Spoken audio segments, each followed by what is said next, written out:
Pada zaman dahulu, di sebuah desa nelayan di pesisir Kuala Terengganu, tinggallah seorang pemuda bernama Arjuna. Setiap hari, dia akan turun ke laut mencari rezeki dan menentang gelombang kehidupan.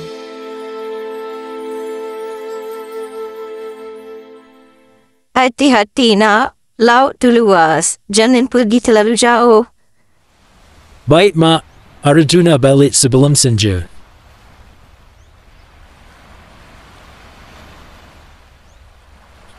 Aneh, cuaca tadi tenang.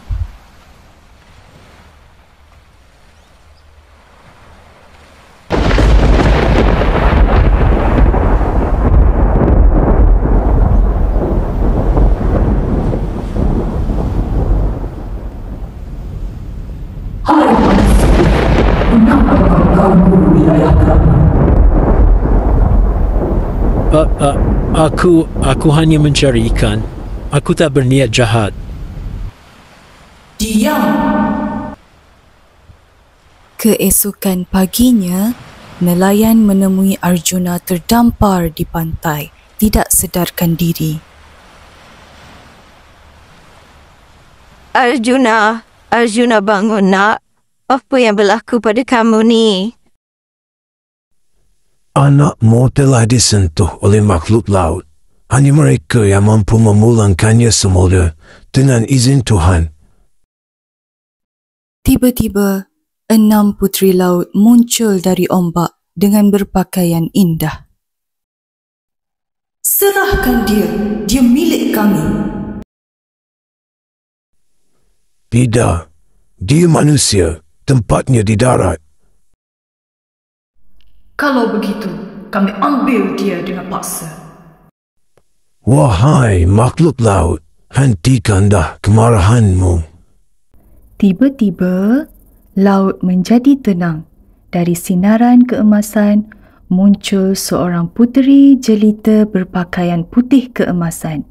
Dialah Puteri Ulik Mayang. Cukuplah saudaraku. Jangan sakiti manusia ini. Dia tidak bersalah.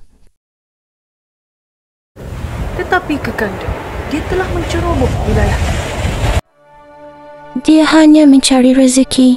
Biarlah dunia manusia dan dunia kita kekal berasingan dalam damai. Dan cahaya menerangi di udara, menyinari wajah Arjuna yang mulai sedar. Aku kat mana ni?